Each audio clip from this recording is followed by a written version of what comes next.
Okay, so we're here again. I always have to adjust the screen. I count this as section 31 of our continuing commentary on Mark. We're in chapter 7 of Mark, and we discussed last time the first 23 verses, which have to do with the essence of Jesus' teaching, really. I called it in my dissertation a new Torah when he appears in his first public act in Mark in the synagogue in chapter 1. The people are amazed at his new teaching. Didache kaine. He teaches with authority, but I think dominion would be the more appropriate translation to go in line with what Daniel 7 says about the Son of Man, who is given all dominion, in Greek, exousia, in Daniel 3 times, very often in Mark and in the New Testament, which in Greek means the ability to act unimpeded by law or any other impediment. It can also be used in the sense of right. In the Pauline letters, I have the right to a wife, says Paul. And so Jesus is the one who really implements a new revelation.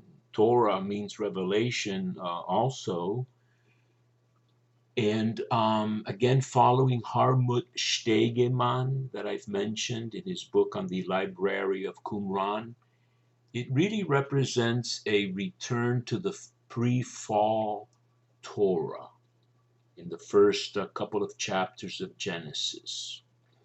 So that in the Christian view, the Torah with its 613 eventual commands is essentially really a legislation to maintain the purity and sanctity of the chosen people of God, Israel. And in the Christian view, that was until the fullness of time. As Galatians 4 says, in the fullness of time, God sent his Son, born under the law, under the Torah. And so the purpose of the Torah, which, by the way, comes from a Hebrew verb, yara, which can mean to teach and to reign or to shoot an arrow. And I have sometimes looked at it, and I think I can find some evidence for that in dictionaries and such, as a Torah is something that points to something. You know, we have the yad, the hand, that is used as a pointer when Torah is read in synagogues. And so, in the Christian view, the telos, the end of the Torah, the goal of the Torah is Jesus. The Torah points to Jesus. I think the very end of the Torah in Deuteronomy says that no prophet has yet arisen. I insist on the translation not yet, instead of never again did a prophet rise in Israel like Moses, because looking at the Hebrew construction there with the odd uh, uh, combination of words, I think that the proper translation is not yet. And in fact, according to Deuteronomy 18:15 itself, they are to await a prophet like Moses. That you have to listen to. And of course, if we looked at the history of Israel, etc., Jeremiah, the last prophet before the exile, could be considered to be this prophet like Moses. But in the Christian view, in Acts of the Apostles, chapter 3, this prophet like Moses is Jesus. And so, in the Christian view, again, what he's doing is he's doing away with the kosher laws in chapter 7 of Mark, which were meant to ensure the separation of Jew and pagan or Gentile. The history before the exile was one of great mixing, Solomon being the great example of a man with many foreign wives, and they turned his heart away from the true Lord, so that to safeguard the separation of Israel. Even from the first verses of Genesis, this word separation, he separated the water, separated wet from dry, and high and above, and all these animals, etc. It's really a religion of separation, which I think has to be understood and respected. But in the Christian view, this barrier is broken. We see that clearly and specifically in Ephesians. In Ephesians 2, Christ has broken down this wall of enmity, it says. He has nailed the precepts of the Torah to the cross, etc. He's reconciled both peoples in himself. This is the whole argument in Galatians. They were eating together. The Eucharist is a common banquet for everyone. But when the observant Christian Jews came in from Jerusalem, etc., led by the James party or something, even Peter and Barnabas recoiled and began to, as Paul puts it, Judaize, and so keeping separate tables. This is anathema to Christianity. So what we have in Mark, very abruptly, Mark is the euthus, the immediately, he did this straight away, he did that immediately, the desert, he went to the desert, etc. Here he declares all foods clean. Luke will do it very gradually, very slowly. It'll take till chapter 10 of Acts to have a vision of unclean animals that Peter is told to eat. He says he's never done that. He's missed the whole episode here in Mark 7, according to Luke. And then it says, do not call common or impure what God has purified. And then he can then go to Cornelius, the pagan's house, and accept the hospitality of eating, etc. So that I wanted to expound on that a little bit more because I'm sure not everyone is well aware of that. And so you have this very radical thing that obviously would not be compatible with Judaism. And our challenge, of course, is to respect each other and to respect the dialectical relationship where Paul says we're supposed to make the Jews jealous. And I always say we're very far from doing that. We should be challenged into manifesting that the Messianic age has arrived.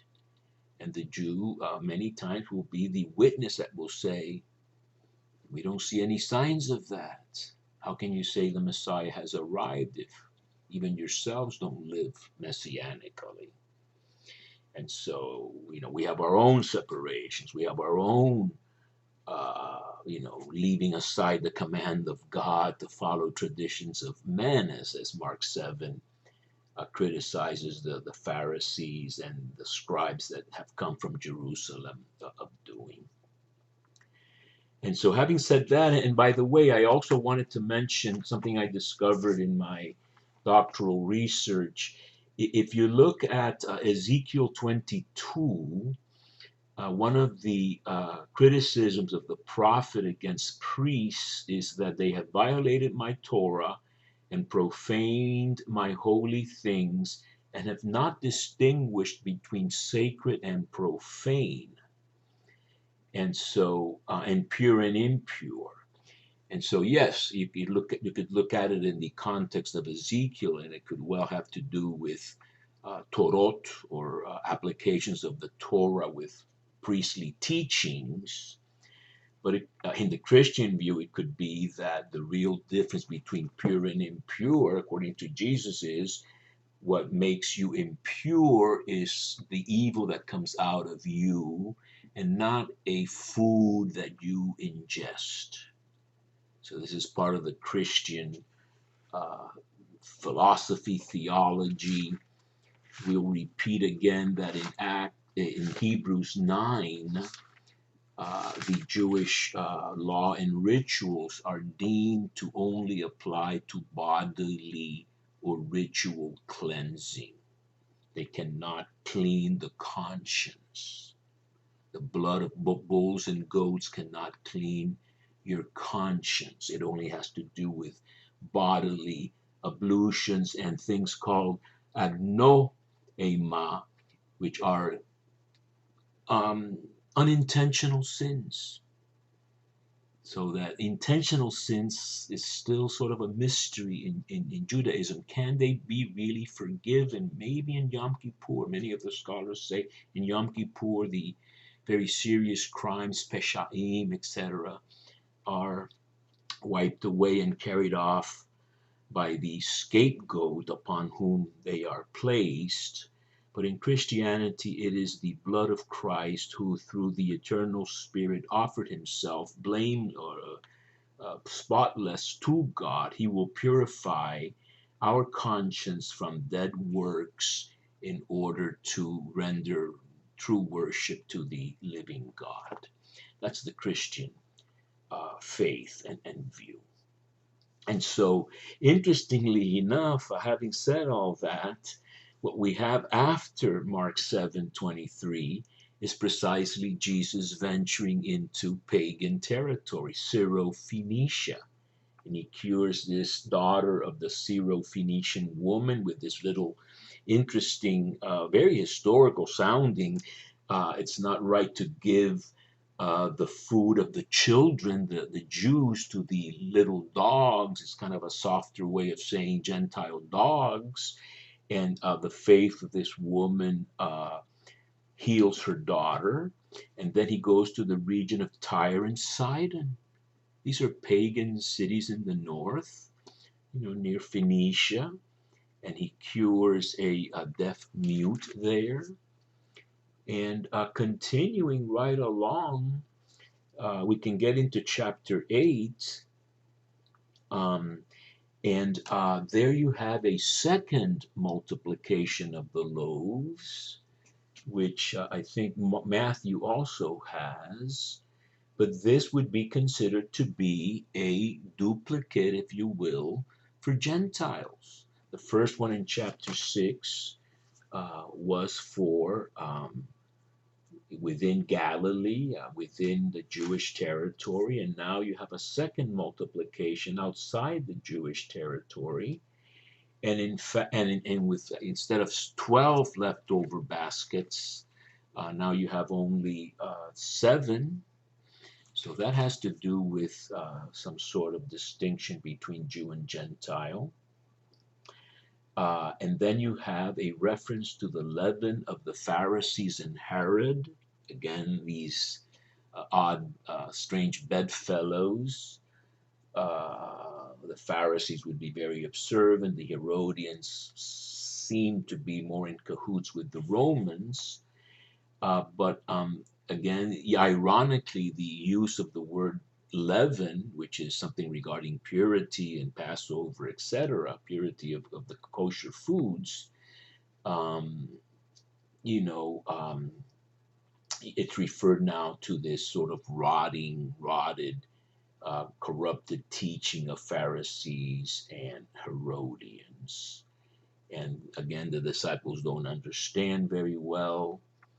And so this is a constant theme in Mark, that what Jesus is really saying is not really understood until the whole story is finished on the cross and thereafter. So we're at 15 minutes exactly almost, so I'm going to keep within the time frame, but we've covered enough. I've gotten into chapter 8, and we'll continue, God willing, next time.